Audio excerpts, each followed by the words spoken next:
ಪ್ರತಿಯೊಬ್ಬ ಮಂತ್ರಿಗೆ, ಅದು ಕೇಂದ್ರದಲ್ಲಿರಲಿ ರಾಜ್ಯದಲ್ಲಿರಲಿ,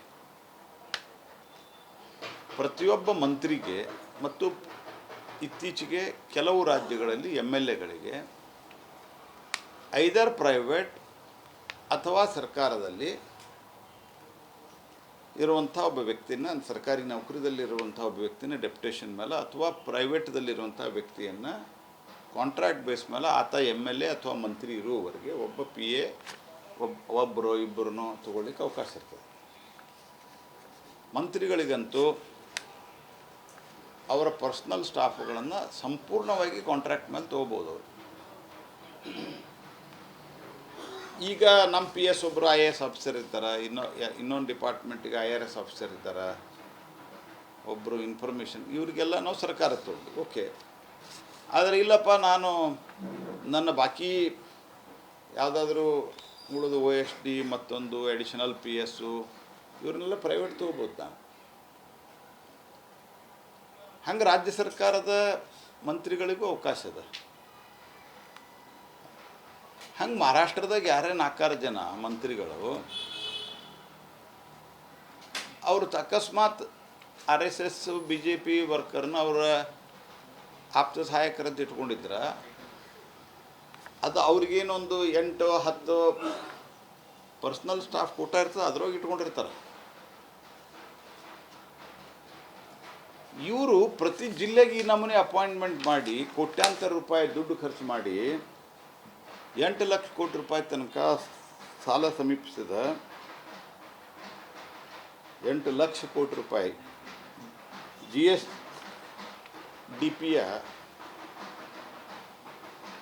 23-24% ಸಮೀಪ ಆಗ್ಯದ. ಹಾಗಾಗಿ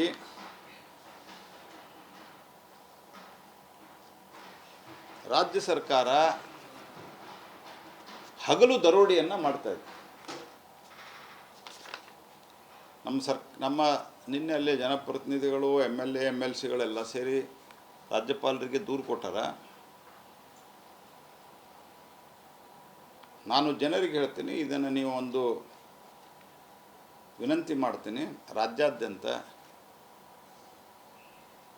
ಇದೊಂದು ಕನಿಷ್ಠ ಪಕ್ಷ ಪತ್ರ ಇತ್ಯಾದಿ ಬರೆಯೋದರ ಮೂಲಕ, ಮೇಲ್ ಹಾಕೋದ್ರ ಮೂಲಕ, ಟ್ವೀಟ್ ಮಾಡೋದರ ಮೂಲಕ, ಏನಂತಾರೆ ಅದಕ್ಕೆ, ಫೇಸ್ಬುಕ್ದಲ್ಲಿ ಹಾಕೋದ್ರ ಮೂಲಕ, ಸೋಷಿಯಲ್ ಮೀಡಿಯಾದಲ್ಲಿ ಹಾಕೋದ್ರ ಮೂಲಕ ಇದಕ್ಕೆ ವಿರೋಧ ವ್ಯಕ್ತಪಡಿಸಬೇಕು. ಸುಳ್ಳು ಹೇಳ್ತಾರೆ ಇವರು. ಸಿದ್ದರಾಮಯ್ಯನವರು ಅಂದರು ಸುಳ್ಳು ರಾಮಯ್ಯ ಅವರು. ನಿನ್ನೆ ಅವರು ವಿಧಾನಸಭೆಗಳು RSS ಅವ್ರು ಕೊಟ್ಟಿಲ್ವಾ ನೀವು ಅಂತ ಪ್ರಶ್ನೆ ಮಾಡ್ತಾರೆ. ಎಷ್ಟು ಹಸಿ ಸುಳ್ಳು, ಏನ್ತನ ಇದೆ? ಯಾರು ಬೇಕಾದವ್ರು ತೊಗೋಬೋದು. ಇವರು ಬೇಕಾದ್ರೆ ಕಾಂಗ್ರೆಸ್ ಕಾರ್ಯಕರ್ತರು ನಾವು ಒಬ್ಬನ್ನೇ PA ಅಂತ ಇಟ್ಕೋತಿದ್ದೆ, ನಮ್ದೇನು ತಕರಾರಿಲ್ಲ. ಯಾಕಂದ್ರೆ ಅವ್ರು ಕೋಟಾದಾಗ ಬರ್ತದೆ ಅದು. ಇಲ್ಲಿ ತೊಗೊಳ್ತಾ ಇರೋದು ನೀವು ಪ್ರತಿಯೊಂದು ಕಡೆ ಇಷ್ಟು ದೊಡ್ಡ ಪ್ರಮಾಣದಲ್ಲಿ. ಮತ್ತು ನಾ ಕೇಳೋದು DBT, ನಿಮ್ಮ ಕಡೆ ಇವತ್ತು ಟೆಕ್ನಾಲಜಿ ಅದ. ಕರ್ನಾಟಕ ಟೆಕ್ನಾಲಜಿಯಲ್ಲಿ ಮುಂದಿರುವಂಥ ರಾಜ್ಯ. ಒಂದು ಸರ್ತೆ ಫಲಾನುಭವಿಗಳಂತೂ ಆಯ್ಕೆ ಮಾಡಲಿಕ್ಕೆ ಇವ್ರಿಗೆ ಅಧಿಕಾರ ಇಲ್ಲ. ಜಿಲ್ಲೆಯ ಮತ್ತು ತಾಲೂಕಿನ ಅಧಿಕಾರಿಗಳು ಫಲಾನುಭವಿಗಳನ್ನು ಆಯ್ಕೆ ಮಾಡಿದ ನಂತರ DBT ಮೂಲಕ ಹಾಕೋದಕ್ಕೆ ಇವ್ರದ್ದು ಅನುಷ್ಠಾನ ಸಮಿತಿ ಏನು ಕತ್ತಿ ಕಾಯ್ತದ ಇದು? ಅಥವಾ ಏನು ಅವ್ರಿಗೆ ಸ್ಯಾಲ್ರಿ ಕೊಟ್ಟು ಮುಂದೆ ಒಂದಿಷ್ಟು ವಸೂಲು ಮಾಡ್ಕೊಂಡು ಅಡ್ಯಾಡ್ರಿ ಅಂತ ಹೇಳ್ಕೊಂಡು ಕೊಟ್ಟಂಥ ಅಧಿಕಾರನ ಇದು? ಅನೇಕ ಕಡೆ ಕಾಂಗ್ರೆಸ್ ಪಾರ್ಟಿ MLAಗಳು ಈ ಅನುಷ್ಠಾನ ಸಮಿತಿಯ ಸದಸ್ಯರು ಸಭೆ ಮಾಡೋದನ್ನು ಕಾಂಗ್ರೆಸ್ ಪಾರ್ಟಿ MLAಗಳು ವಿರೋಧ ಮಾಡ್ಯಾರ. ಹೇಳು ತಾಕತ್ತು ಅವ್ರಿಗೆ ಇಲ್ಲ. ಮುಖ್ಯಮಂತ್ರಿ ಬಂದು ಉಪಮುಖ್ಯಮಂತ್ರಿ ಮುಂದೆ. ಆದರೆ ಫ್ಯಾಕ್ಚುಯಲ್ ಪೊಸಿಷನ್ ಇದು ಇವನ್ ಕಾಂಗ್ರೆಸ್ MLAs ಆರ್ ಅನ್ಹ್ಯಾಪಿ. ಇದಕ್ಕೆ ಬೇಕು. ಈಗ DBT ಒಳಗೆ ನಾವು ಕೂಡ ನಮ್ಮ ಕೇಂದ್ರ ಸರ್ಕಾರದ 54 ಸಚಿವಾಲಯಗಳ 323 ಯೋಜನೆಗಳನ್ನು ಫಲಾನುಭವಿಗಳಿಗೆ ನೇರವಾಗಿ ಹಾಕ್ತೀವಿ. ಪ್ರಧಾನಮಂತ್ರಿ ಕೃಷಿ ಸಮ್ಮಾನ ನಿಧಿಯಿಂದ ಹಿಡ್ಕೊಂಡು, ಸ್ಕಾಲರ್ಶಿಪ್ದಿಂದ ಹಿಡಿದುಕೊಂಡು, SC ST OBC ಅವರಿಗೆ ಏನು ಸ್ಕಾಲರ್ಶಿಪ್ ಇತ್ಯಾದಿ ಕೊಡ್ತೀವಿ ಅದರಿಂದ ಹಿಡ್ಕೊಂಡು ಇಲ್ಲಿ ತನಕ ನಾವು DBT ಶುರುವಾದಾಗಿನಿಂದ 5 ಲಕ್ಷ 1,000 ಕೋಟಿ ರೂಪಾಯಿಯನ್ನು DBT ಮೂಲಕ ಮಾಡಿದ್ದೀವಿ.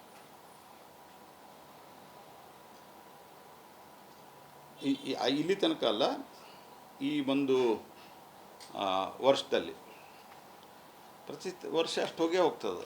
ಸೋಷಿಯಲ್ ಇದಕ್ಕೆ 5,41,000 ಕೋಟಿ. ಇಷ್ಟು ವರ್ಷದೊಳಗೆ ಕಳೆದ 5 ವರ್ಷದಿಂದ DBT ಶುರುವಾದ ನಂತರ 3,48,000 ಕೋಟಿ 3,48,000 ಕೋಟಿ ಉಳಿತಾಯ ಆಗ್ಯದ. ಅಂದ್ರೆ ಮೊದಲ ಯಾರೋ ಹೊಡ್ಕೊಂಡು ಹೋಗ್ತಿದ್ರೆ ಅದು ಉಳಿತಾಯ ಆಗ್ಯದ. ಅದ್ರ ಮೊದಲಿಂದ 5 ವರ್ಷದ ನನ್ನ ಕಡೆ ಇಮಿಡಿಯೇಟ್ ಲ್ಯಾಕ್ ಸಿಕ್ಕಿಲ್ಲ. ನಾವು 15ರಾಗ ಶುರು ಮಾಡಿದ್ವಿ DBT. ಜನ್ಧನ್ ಅಕೌಂಟ್ ಅಂತ ಮಾಡಿದಾಗ ಮೋದಿಯವರಿಗೆ ಅಪಹಾಸ್ಯ ಮಾಡಿದ್ರು. ಇವರ ಸಿದ್ದರಾಮಯ್ಯನವರು ಅವಾಗ ಅವ್ರು ಮುಖ್ಯಮಂತ್ರಿ ಆಗಿದ್ರು. ಆದರೆ ಜನ್ಧನ್ ಅಕೌಂಟ್ ಮಾಡೋ ಮುಂದೆ, ಮೊಬೈಲ್ ನಂಬರ್ ಅದಕ್ಕೆ ಲಿಂಕ್ ಮಾಡೋ ಮುಂದೆ, ಆಧಾರ್ ಲಿಂಕ್ ಮಾಡೋ ಮುಂದೆ ಮೋದಿಯವರಿಗೊಂದು ಬಹುದೊಡ್ಡ ಥಾಟ್ ಇತ್ತು, ವಿಚಾರ ಇತ್ತು. ಹಾಗಾಗಿ ಈ ರೀತಿ ಕಾಂಗ್ರೆಸ್ ಕಾರ್ಯಕರ್ತರಿಗೆ ದುಡ್ಡು ಕೊಟ್ಟು ನಿನ್ನೆ KSRTC ಒಂದು ಬಸ್ ವೈಪರ್ ಇಲ್ಲ ಅಂತ ಹೇಳ್ಕೊಂಡು ಕಿಲೋಮೀಟ್ರ್ ಗಟ್ಟಲೆ ಹಂಗೆ ಡ್ರೈವ್ ಮಾಡ್ಯಾರ. ನಿಮ್ಮ ಗಮನಕ್ಕೆ ಬಂದದೆಲ್ಲ ಗೊತ್ತಿಲ್ಲ ನನಗೆ. ವೈಪರ್ ಯಾಕೆ ಹಾಕಿಲ್ಲ ಅಂತಂದ್ರೆ ದುಡ್ಡಿಲ್ಲ. ವೈಪರ್ ಹಾಕೋಕ್ಕೆ ಎಷ್ಟಾಗ್ತದೆ ರೀ? 100-200 ರೂಪಾಯಿ ಆಗುತ್ತೆ. ಅನೇಕ ಸರ್ಕಾರಿ ಇಲಾಖೆಗಳ ಬಿಲ್ ತುಂಬಿಲ್ಲ. ಎಷ್ಟಿರ್ತದೆ? 5,000, 10,000, 20,000 ರೂಪಾಯಿ. ಇಲ್ಲೇ ನಾ ಹಿಂದೂ ಹೇಳಿದೆ ನಿಮಗೆ, ನಮ್ಮ ಧಾರವಾಡದ ಸಬ್ ರಿಜಿಸ್ಟರ್ ಕಚೇರಿ ಒಳಗೆ ಕರೆಂಟ್ ಬಿಲ್ ತುಂಬಿಲ್ಲ ಅಂತೆಲ್ಲ ಕಟ್ ಮಾಡಿದ್ರು.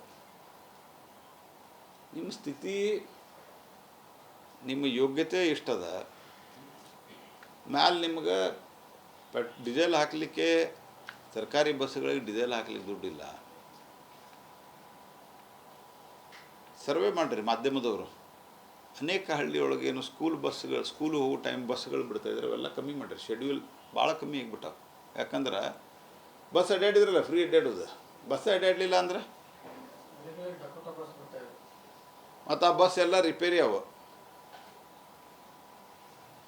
ಅದ್ರದ್ದು ಸ್ಟೇರಿಂಗ್ ಒಂದು ಕಡೆ ತಿರುಗಿದ್ರೆ, ಸ್ಟೇರಿಂಗ್ ಒಂದು ಕಡೆ ತಿರುಗಿಸಿದ್ರೆ ಗಾಲಿ ಇನ್ನೊಂದು ಕಡೆ ತಿರುಗ್ತಾವೆ. ಆ ಸ್ಥಿತಿಯೊಳಗದ ಬಸ್. ನಾನು ಕೇಳುವಂಥ ಪ್ರಶ್ನೆ, ನಿನ್ನೆ ಈ DK ಶಿವಕುಮಾರ್ ಅವರು ಹೇಳ್ಯಾರ, ನಮ್ಮ ಕಾರ್ಯಕರ್ತರಿಗೆ ನಮ್ಗೆ ಕೊಡ್ಲಿಕ್ಕೆ ಅಧಿಕಾರ ಇಲ್ಲ, ಜನ ನಮ್ಮನ್ನು ಆರಿಸ್ತಂದಾರಂತ. ಜನ ನಿಮ್ಮನ್ನು ಆರಿಸ್ತಂದಾರ, ಕಾರ್ಯಕರ್ತರು ಕೆಲಸ ಮಾಡ್ಯಾರ. ಯಾವ ರಾಜ್ಯದಾಗ ಇಲ್ಲದ ನಿಮ್ಮಲ್ಲಿ ಯಾಕೆ ಮಾಡಿರಿ? ಭಾಳ ದೊಡ್ಡ ಮಾತನಾಡುವಂಥ ರಾಹುಲ್ ಗಾಂಧಿ, ಭಾಳ ದೊಡ್ಡ ಆದರ್ಶ ಮಾತಾಡ್ತಾರೆ ಅವ್ರು. ರಾಹುಲ್ ಗಾಂಧಿ, ನಿಮಗೇನಾದರೂ ಜನರ ಬಗ್ಗೆ ಕಾಳಜಿ ಇದ್ರೆ ನೀವು ತಕ್ಷಣ ನಿಮ್ಮ ರಾಜ್ಯ ಸರ್ಕಾರಕ್ಕೆ ಆದೇಶ ಕೊಡ್ರಿ. ಮತ್ತು ಇದರೊಳಗೂ ಸೇರಿಕೊಂಡವ್ರ ಪೈಕಿ ರಾಹುಲ್ ಗಾಂಧಿಗೆ ಹೇಳಲಿಕ್ಕೆ ಬಯಸ್ತೀನಿ ನಾನು. ಮತ್ತು ಬೇರೆಯವ್ರು ಯಾರ್ಯಾರು ಸೇರಿಕೊಂಡಾರ ನೋಡ್ರಿ. ಯಾಕಂದ್ರೆ ಮನೆ ಗುಜರಾತಕ್ಕೆ ಹೋಗಿ ನೀವೆಲ್ಲ BJP B ಪಾರ್ಟಿಗೆ ಇರ್ತಿ ಅಂತ ಹೇಳಿ ಬಂದಿರಿ. ಇದ್ರೊಳಗೆ ಯಾರ್ಯಾರು ಸೇರಿಕೊಂಡಾರ ನೋಡ್ರಿ. ಮತ್ತು ಹಾಗಾಗಿ ಇದು ರಾಜ್ಯ ಸರ್ಕಾರ ಜನತೆಗೆ ಬಗೆಯುವಂಥ ದ್ರೋಹ. ಮತ್ತು ಪ್ರಮಾಣ ವಚನ ಸ್ವೀಕಾರ ಮಾಡ್ಬೇಕಾರೆ ಏನು ಹೇಳ್ತೀರಿ ನೀವು? ಭಯ, ಪಕ್ಷಪಾತ, ರಾಗ, ದ್ವೇಷಗಳಿಲ್ಲದೆ ಜನಕ್ಕೆ ಸೇವೆ ಕೊಡ್ತೀನಿ ಅಂತ ಪ್ರಮಾಣ ವಚನ ಸ್ವೀಕರಿಸ್ತೀವಿ ನಾವು. ಈಶ್ವರನ ಹೆಸರದಾಗ ಅಥವಾ ನಾವು ಪ್ರಮಾಣ ವಚನ ಸ್ವೀಕಾರ ಮಾಡ್ತೇವೆ, ಅಥವಾ ಬೇರೆ ಸಂವಿಧಾನದ ಹೆಸರಿನಲ್ಲಿ. ಹಾಗಾಗಿ ಜನಕ್ಕೆ ದ್ರೋಹವನ್ನು ಕಾಂಗ್ರೆಸ್ ಪಾರ್ಟಿ ಬಗೀತಾ ಇದೆ. ಇದನ್ನು ತೀವ್ರವಾಗಿ ಖಂಡಿಸ್ತೀನಿ. ಜನ ಇದರ ವಿರುದ್ಧವಾಗಿ ಧ್ವನಿ ಎತ್ತಬೇಕು ಅನ್ನುವಂಥ ವಿನಂತಿಯನ್ನು ಮಾಡ್ತೀನಿ. ಮತ್ತು ಎರಡನೇದ್ದು, ದೇಶಾದ್ಯಂತ ಈಗಾಗಲೇ ಆಕ್ರೋಶಗಳು ಪ್ರಕಟ ಆಗ್ತಾ ಇದ್ದಾವೆ. ಧರ್ಮ ಆಧಾರಿತ ಮೀಸಲಾತಿಯನ್ನು ಒಪ್ಪಲಿಕ್ಕೆ ಸಾಧ್ಯ ಇಲ್ಲ. ಈಗಿರುವಂಥದ್ದನ್ನೇ ಈಗ ಕೋರ್ಟಲ್ಲಿದೆ. ಇವರು ಹೆಚ್ಚು ಕಡಿಮೆ ಮಾಡಿದರೆ ಅದನ್ನು ನಾವು ರಾಜಕೀಯವಾಗಿಯೂ ಎದುರಿಸ್ತೀವಿ ಮತ್ತು ಕೋರ್ಟ್ನಲ್ಲಿಯೂ ಪ್ರಶ್ನೆ ಮಾಡ್ತೀವಿ. ಯಾವ ಜಮೀರ್ ಅಹ್ಮದ್ ಹೇಳಿದ ತಕ್ಷಣ ಆಗ್ಲಿಕ್ಕೆ ಸಾಧ್ಯ ಇಲ್ಲ. ಜಮೀರ್ ಅಹ್ಮದ್ ಇವತ್ತು ಮಾಡಿದ ಅವಾಂತರ ಅನೇಕರು ಆತ್ಮಹತ್ಯೆ ಮಾಡಿಕೊಂಡ್ರು, ಜಮೀನನ್ನು ಇದಕ್ಕಿದ್ದಂಗೆ ಕಸ್ಕೊಂಡಿದ್ದಕ್ಕೆ. ಹಾಗಾಗಿ ಸರ್ಕಾರಿ ದುಸ್ಸಾಹಸಕ್ಕೆ ಕೇಳಿದ್ರೆ ನಾವು ತೀವ್ರವಾದ ಹೋರಾಟವನ್ನು ಮಾಡ್ತೀವಿ ಮತ್ತು ಅದರ ಜೊತೆಗೆ ಕೋರ್ಟ್ನಲ್ಲಿ ಇದನ್ನು ಕ್ವಶನ್ ಮಾಡ್ತೀವಿ. ಈ ಅವಧಿಗೂ ನಾನೇ ಪೂರ್ತಿ ಮುಗಿಸ್ತೀನಿ, ಜೊತೆಗೆ ಮುಂದಿನ ಅವಧಿಗೂ ನಾನೇ CM ಆಗ್ತೀನಿ ಅನ್ನೋದು ಮಾತಾಡ್ತೀನಿ. ನೋಡ್ರಿ, ಇದ್ರ ಹೇಳೋ ಅರ್ಥ ಏನಂಗಾರ ನಾನೇ ಇರ್ತೀನಿ ಅಂತ ಹೇಳ್ಬೇಕಾಕ ನಿಮ್ಮ ಪಾರ್ಟಿಯೊಳಗೆ ಗೊಂದಲ ಅದನ್ನು ನೀವು ಹೇಳ್ತಾ ಇದ್ದೀರಿ. ಆ ಗೊಂದಲ ಮಾಡೋರು ಯಾರು ಹಂಗಾರೆ ಅವ್ರಿಗೆ ಹೇಳಲಿಲ್ಲ. DK ಶಿವಕುಮಾರ್ ಮತ್ತು DK ಶಿವಕುಮಾರ್ ಬೆಂಬಲಿಗರು ಹೇಳಿ,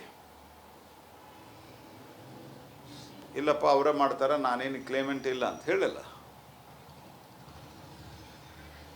ನಾನೇ ಇರ್ತೀನಿ ಅಂತ ಹೇಳೋದೇ ಏನದಲ್ಲ, ದ್ಯಾಟ್ ಈಸ್ ಎ ಬಿಗ್ ಫ್ಲಾ. ಅದೊಂದು ಬಿಗ್ ಇಶ್ಯೂ. ಅದು ಜನ ನಿಮ್ಗೆ ಅಧಿಕಾರ ಕೊಟ್ಟರೆ ನಾವು 5 ವರ್ಷ, ನಾನು ಅತ್ಯಂತ ಸ್ಪಷ್ಟವಾಗಿ ಹಲವಾರು ಬಾರಿ ಬೇರೆ ಬೇರೆ ಕಡೆ ಹೇಳೇನೆ, ಇಲ್ಲೂ ಹೇಳೇನೆ, ಹೌದು 5 ವರ್ಷ ಅವರು ಸಂಪೂರ್ಣ ತಮ್ಮ ಅಧಿಕಾರವನ್ನು ಮುಗಿಸ್ಬೇಕು ಅನ್ನುವಂಥದ್ದು ನಮ್ಮ ಆಸೆ. ಅದು ಚೆನ್ನಾಗಿ ಮಾಡಿರಿ ಅಂತ ಲೂಟಿ ಹೊಡ್ಕೊಂಡು ಹೋಗ್ಬೇಡ್ರಿ.